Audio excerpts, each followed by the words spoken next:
Hi, and welcome to the X22 Report Spotlight. We have a returning guest today, Bill HOLTER. He is a financial writer, gold expert. He's teamed up with Jim Sinclair to create HOLTER-Sinclair collaboration. Welcome back to the Spotlight, Bill HOLTER. Happy to be here. Thank you. Thank you for joining us, and I am really glad that you're back with us. And I want to go through pretty much what we got through last time and bring it up to the present. And last time we talked about Greece, we talked about the IMF, what people should expect here, when will a crash occur. But let's start out with Greece right now. And we see Tsipras basically resigning. The bailout is in force. We know they're bankrupt. I mean, is this new government going to do anything different than what he did? Well, there's the additional bailout brought their debt is going to be 400 billion euros. If they couldn't pay 340 billion, how are they going to pay 400 billion? They're broke. Whether they call it a default or don't call it a default. Back 2, 3, 4 months ago, it was, if you want to call it a precursor to what's happening now. You're seeing the markets crash all around the world. The realization that the world is Greece is finally hitting all the markets. So, yeah, we're seeing the markets completely crumble. I mean, I'm looking at it today, and Right. It's like down 300 points again. Right. I mean, Well, go ahead, I'm sorry. We broke the bottom of, call it, on the Dow, 17,200, 17,300, and we broke through 17,000 last night. We're down another 300 today. Who knows how today's going to end? But if it's a poor end today, Monday could be an absolute outright disaster because you'll see some forced selling. People, I guess, are getting nervous now, and I'm assuming the retail investor is probably like, okay, I better get out right now before this whole thing starts to come down.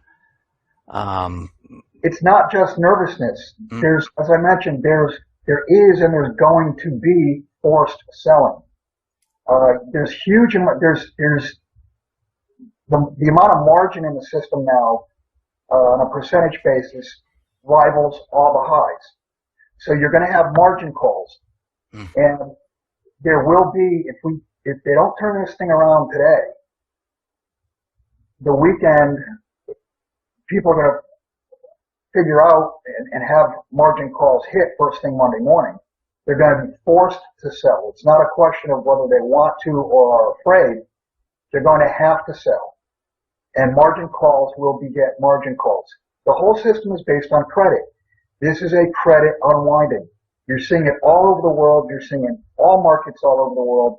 You're seeing it, massive moves in currencies. You're seeing commodities collapse. The credit bubble, it's like pulling out the center post of a big tent. The whole thing is coming down.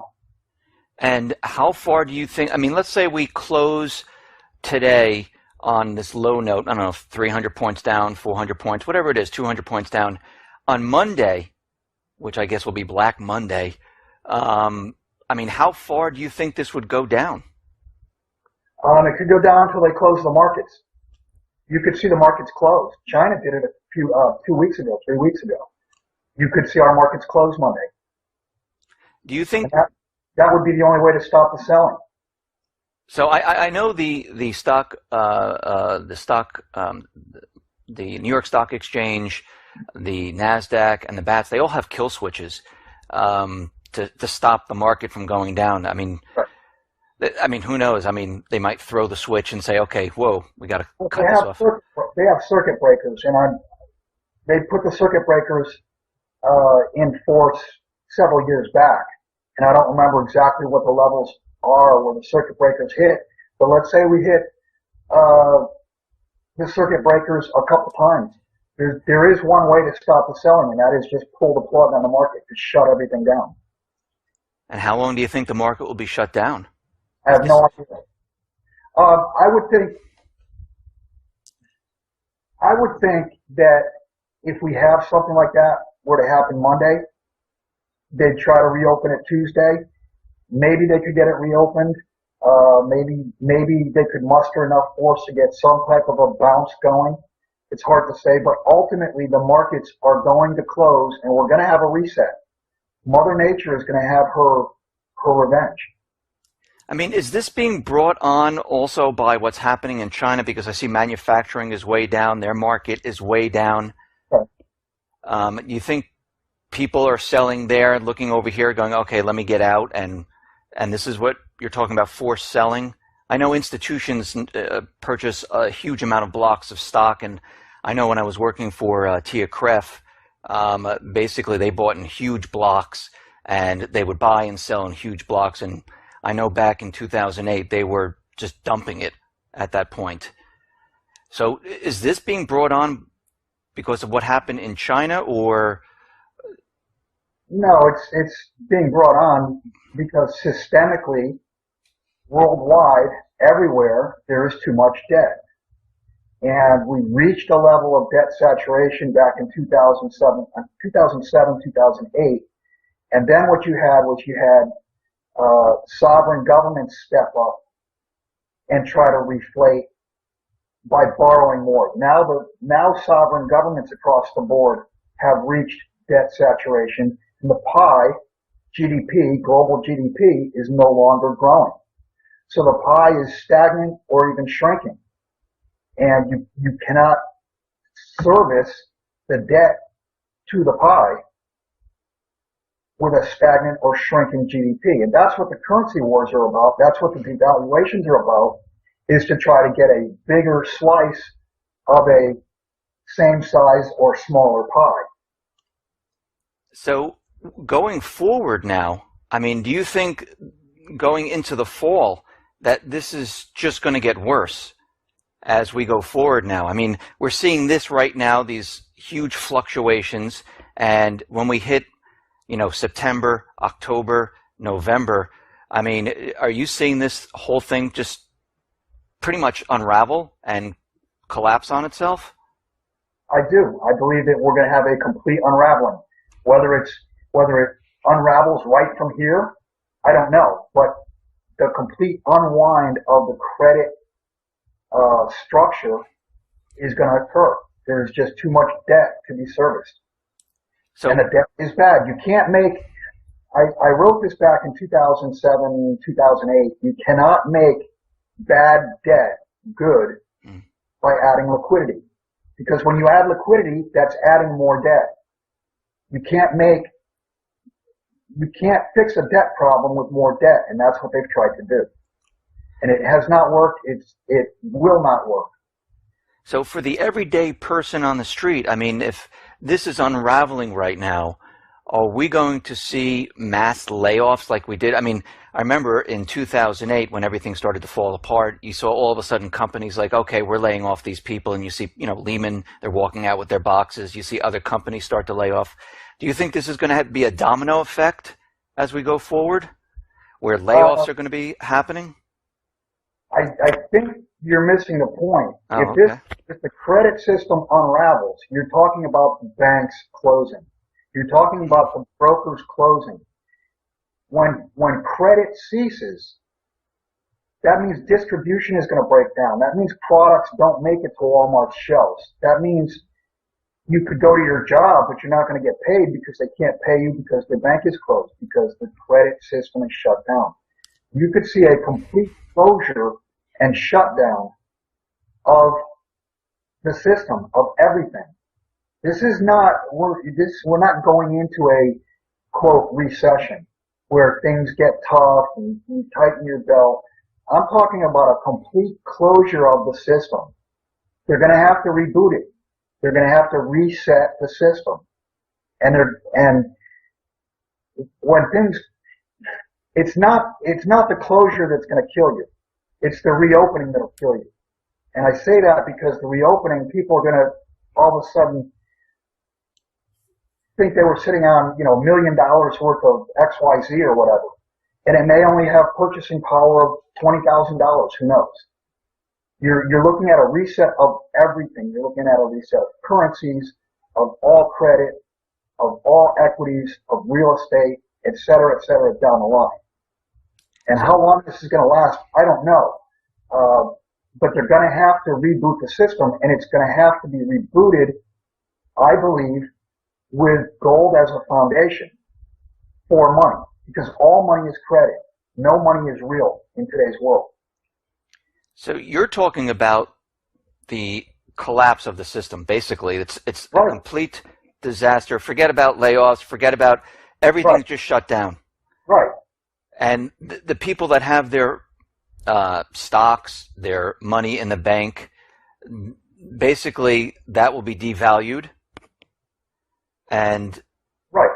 Your currency, I think currencies across the board are going to be devalued. And currencies will be devalued against stuff. And first and foremost, it'll be devalued versus gold. so during this time period, okay, let's just take a normal everyday family who's, living in a city or out in the country. What are they going to see? What are they going to see? Yes, they're going to hear on the news banks are closed down, but what else are they going to, what are they going to feel when this is occurring? The families in the cities, good luck, because you're going to be in the middle of riots. And I say riots because store shelves are not going to be stocked. People are going to run out of food within 2, 3, 4 days. Nobody has food stocked up. And people out in the country, hopefully you've stocked up some rice and beans. And for how long, I don't know, but distribution will break down when the credit system comes down. And what do you think the government and the Fed's answer is going to be to this whole entire thing coming down? I have no idea what the answer is going to be. I believe that the Jade Helm operation is a preparation for that. I think they understand or they understood that this fall was the time frame that they couldn't kick the can any further. So do you, we all understand that Jade Helm is going to the end of September or so, and this is happening right now. And what we're seeing is basically war being kicked up in Ukraine, in the Middle East. Do you think they're going to kind of push war to cover what is going on here up? Or, what's the purpose of them doing all this then if this whole thing's coming down right now? I think that's what they've been doing, is trying to get war started as a cover so that they could use war to say, well, our policies would have worked, but if it wasn't for this war, they would have worked. Okay, so this is why you see them pushing so hard. It's funny because John Kerry came out the other day when they're making this Iran deal, and he said, and I thought it was and I keep mentioning this, but I thought it was a very strange remark to say that, the dollar's going to collapse if we don't make the Iran deal. And, of course, they've been pushing that this was a nuclear deal, and you're like, well, why does a nuclear deal have to have anything to do with the dollar collapsing? And I thought that was, I don't know if that was a slip up or he was just saying, listen, this is going to happen, and he's just letting a little bit out there to let everyone know. Strangely, I think he was telling the truth. And the reason I say this is if you look at the Germans, the French, the Europeans, they sent delegations over to Iran. So they've already signed off on it, and they've already basically agreed to the deal. If the U.S. does not agree to the deal, we're on our own. Mm. And that would, who in the world is going to follow or want to continue using the dollar? There's no coalition. In other words, if we don't tag along and do the Iran deal, we're not part of, quote, the coalition. Right. This Iran deal, to me, it seems like, and I've spoken to many people, it really has nothing to do with nuclear weapons. It really has to do with keeping the dollar continually going, using Iran's oil, keeping the petrodollar system afloat. And I think that's why we're moving into Syria, at least trying to get into Syria, into Iran. The Middle East, we know, is falling apart. And I think the whole petrodollar system is actually going down the toilet right now. Right, it is. And think about this. There's less demand for oil now. Right. Okay, but there's also at $40 compared to just use a round number of $100. That's 60% less demand for dollars. Even if demand for physical oil remained the same, which it's not, it's lower. But assuming that it remained the same, that is 60% less demand for dollars to settle oil. So there's your the knees being cut out from underneath the petrodollar. The petrodollar cannot be supported with $30 or $40 oil. Yeah, you're right.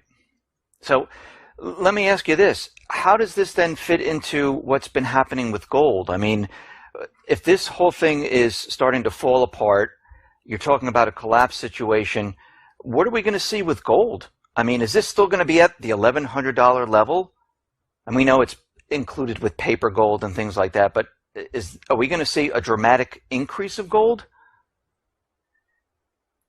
When the system shuts down, and going into it, you've seen strength in gold over the last week or two. And to me, it looks like gold has absolutely bottomed. Gold is, if you want to call it the anti-dollar, gold is not a liability. It's no one's liability. Gold is money. And all these currencies outstanding are credit money. They are someone's liability. And I think that once the system shuts down and reopens, you're going to be shocked at the revaluation of gold. And you can't pick a number. I mean, there's no way people say, well, what price do you think gold's going to go to, 2,000 or 3,000 or whatever? You can't even pick a number. And the reason you can't pick a number is you have no idea how much QE is going to be done. Because forget about a rate hike. That's not going to happen. The Fed is going to be forced by this credit collapse to print. So you have no idea how many dollars are going to be printed, and you have no idea how much gold the U.S. has to value those dollars against. I mean, if they have no gold, then gold in dollars mathematically is infinity, because you're looking at zero on one side, infinity on the other side. So when this whole thing resets, is it still going to be the dollar that they'll be using, or do you think they're going to transition into a different currency? I have no idea. I would suspect that they're going to bring out a new currency. And right now the dollar is the reserve currency of the world. This new currency, is this only going to be used, I guess, here in the United States? Or, because we know that China's been purchasing a huge amount of gold. We know Russia's been purchasing a huge amount of gold, and China's been making bilateral trade agreements and having clearinghouses set up. I mean, at this point in time, we know the dollar is dying. And, will the dollar continue to be the reserve currency? I guess. Absolutely not. How can it be? And it can't. So this new currency that they're coming out with would have to be only used here in the United States. We may end up going to a dual currency in the United States. Mm-hmm. One currency to settle outside trade and one currency to transact in. It's hard to say. I mean, this is not a cut and dry mathematical thing, but something big is going to change, and it's not good for the dollar. So let me ask you, for those people who are wondering, which I am wondering, after the reset, you're saying this is going to be the very tough time after the reset, because basically, I guess everyone has lost their wealth and lost their, and everyone's scratching their heads, figuring out what's our next step here. I mean, what is the central bank going to actually do at that point in time? It's unimportant. The central bank will be relegated to unimportance. The tough times coming back after a reset, in the case of the U.S., is exacerbated by the fact that all of our manufacturing is gone. We don't manufacture anything anymore. No. And that's the problem. I mean, of what value to society is a paper pusher when society needs shoes? or food or what have you. We don't make anything anymore. We do export some agricultural products. So yeah, we will have that. But our superpower status as the manufacturer to the world has gone to China. And China will emerge once this occurs. China will have a much easier time because they have new plant and equipment. Our plant and equipment is very, very old, and much of it's been sold and sent overseas.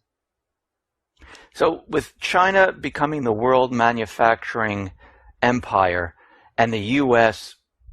Having nothing, and of course the devaluation of the dollar and the loss of wealth, I mean, can China continue on even though because U.S. is like one of the biggest purchasers of their goods? I mean, can China continue on? Well, it'll be a shock to China, no doubt about it.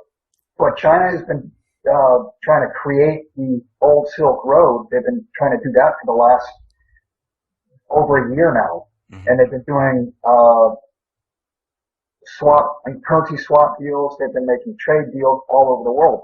So what they're doing is they're preparing to probably can't completely replace the demand from the U.S., but they're trying to replace that demand with new customers. So with everything that you're saying, it sounds like the U.S. is going to become like a third world country. That's not what I'm trying to say. That's what I'm saying. Oh, okay. I'm just making sure here. Because, I mean, to me, everything that you're talking about, I'm like, okay, I'm getting red flags, and I'm saying, okay, third world country. Yeah, that's Banana Republic. I mean, we've done so many really dumb decisions, and I've said this for a while now. I cannot believe that the decisions that were made were mistakes. It's almost as if we're purposely being driven into a ditch because no one could be this stupid. So everything they talked about in 2008 when they were asking for the bailouts, about riots, people on the streets, we're going to actually see it this time. Time around. And basically everyone really needs to be prepared for what is coming. If you haven't really started, I mean, you better start getting water, food, and supplies just to get through this time period because it doesn't sound good at all. And we're starting to see the beginnings of it. Monday morning. Yeah. And right now, we're seeing North Korea and South Korea starting to fight. We're having information come out that there's a firing between the two going on. We see Ukraine. I'm hearing reports that troops are being built up on the Kiev side. And we see that fighting started a couple days ago. There is fighting in several cities. The ceasefire, truce agreement, whatever, has been broken. Yeah. And it seems like they're just going to be pushing the war right now as hard as they possibly can. And what I'm nervous, I spoke to a lot of different people, and what I'm nervous about is that this is not a war with Iraq or Yemen. I mean, if Russia gets involved, if China gets involved, I mean, these are superpowers. These countries have nuclear weapons. They don't, they have either equal or better weapons than we do. And they will get involved because the world is tired of the U.S., barging into the room and knocking everybody down. Yeah. I mean, hopefully it doesn't go that far. Hopefully it's stopped before that time period.